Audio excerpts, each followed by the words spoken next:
quelle solution pour le conflit israélo-palestinien?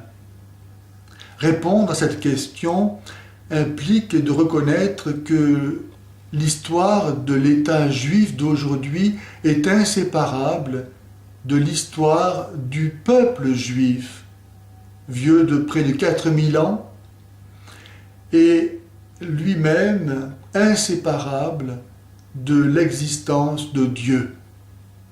Car c'est Dieu qui a créé le peuple juif tout exprès pour donner une terre d'élection au Messie, c'est-à-dire au Sauveur du monde.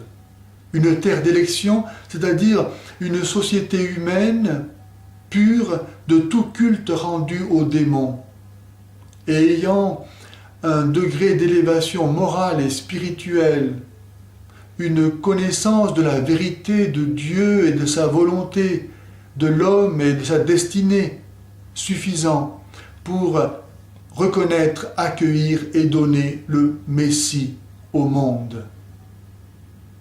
Si donc l'existence du peuple juif est fonction de son accueil du Messie, alors le rejet du Messie, comme le rejet des prophètes qui avaient annoncé et préparé la venue du Messie, le préfigurait, ne peut avoir que des conséquences dramatiques infiniment pour Israël.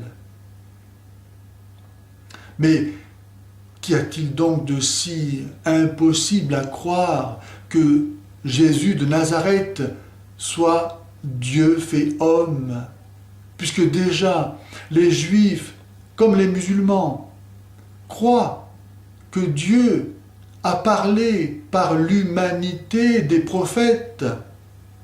Si donc Dieu a parlé par l'humanité des prophètes, qu'y a-t-il de si extraordinaire à ce qu'il nous parle par sa propre humanité reçue de la Vierge Marie? Et pourquoi les Juifs n'ont-ils pas reconnu en Jésus de Nazareth le Messie? Parce que Jésus, notamment, faisait valoir que si le Dieu des Juifs était le seul vrai Dieu, alors il était aussi nécessairement le Dieu de tous les hommes. Les Juifs ont alors jugé couvrir ainsi l'alliance conclue par Dieu avec Abraham et sa descendance à l'ensemble de l'humanité, allait leur faire perdre leur statut privilégié de peuple élu.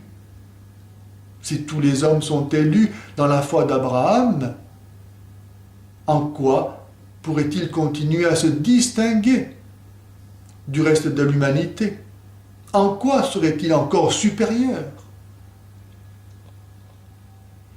Mais les Juifs devraient s'interroger sur le fait que, conformément à la prophétie de Jésus en Luc 13, 34, 21, 24, châtiment de leur incrédulité, de leur refus de l'accueillir comme Messie, ils n'ont plus depuis 2000 ans ni temple, ni sacerdoce, ni sacrifice à offrir à Dieu selon les prescriptions de la Torah.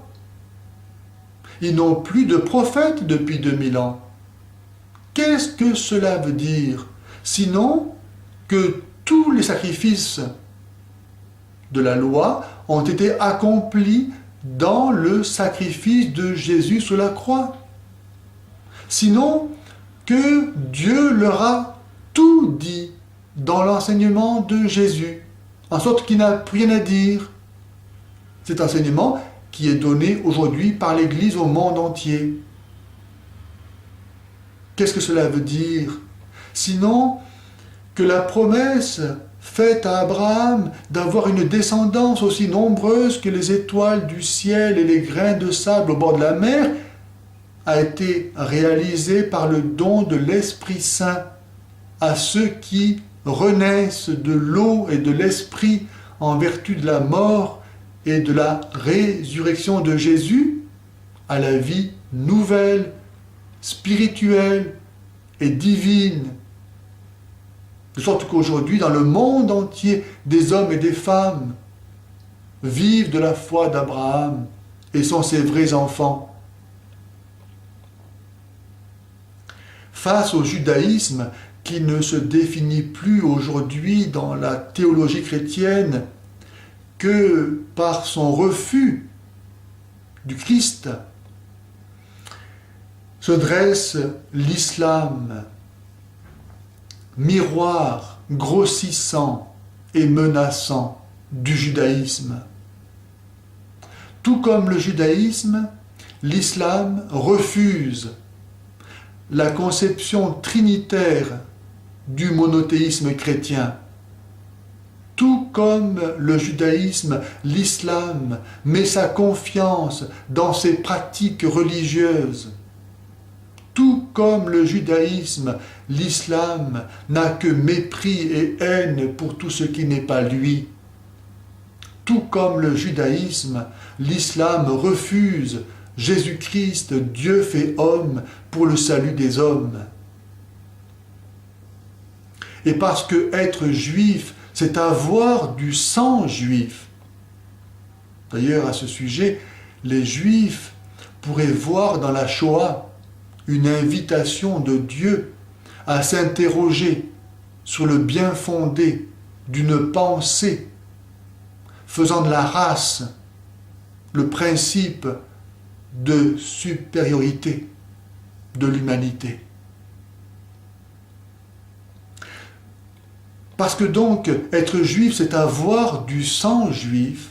L'islam cherche son sang juif auprès d'Abraham, père des Juifs, par la descendance d'Ismaël, conçu d'Abraham et de son esclave Agar. Mais se réclamer de la descendance d'Ismaël, c'est se réclamer de l'esclavage, du péché. Car non seulement Agar était esclave, mais Abraham a conçu Ismaël dans le péché, en manquant de confiance en la parole de Dieu qui lui avait assuré qu'il aurait une descendance de son épouse légitime, Sarah, bien que stérile et âgée de plus de 90 ans. Ismaël est donc la figure de la conception du péché. Vouloir se réclamer de la descendance d'Ismaël, c'est imiter le péché des Juifs qui se glorifient de la descendance charnelle d'Abraham en Isaac et ne savent pas voir dans la conception miraculeuse d'Isaac l'annonce de la conception miraculeuse du Christ né d'une vierge pour que les hommes renaissent miraculeusement par le baptême à la vie éternelle et divine. Bref, le judaïsme, comme l'islam, qui ne se veut pas être autre chose que la projection aux dimensions même du monde de ce qu'est le judaïsme, ne sont ennemis l'un de l'autre que parce que l'un et l'autre refusent le Christ. Dieu né d'une vierge, pour que les hommes renaissent tous en lui à une vie nouvelle et éternelle, la vie de Dieu. Et donc la solution à leurs différends, à leurs conflits, réside tout entière, et là seulement, dans leur conversion au Christ. Tant qu'ils ne seront pas chrétiens, le Christ sera pour eux le rocher qui les fait tomber, le rocher qui écrase celui sur qui ils tombent.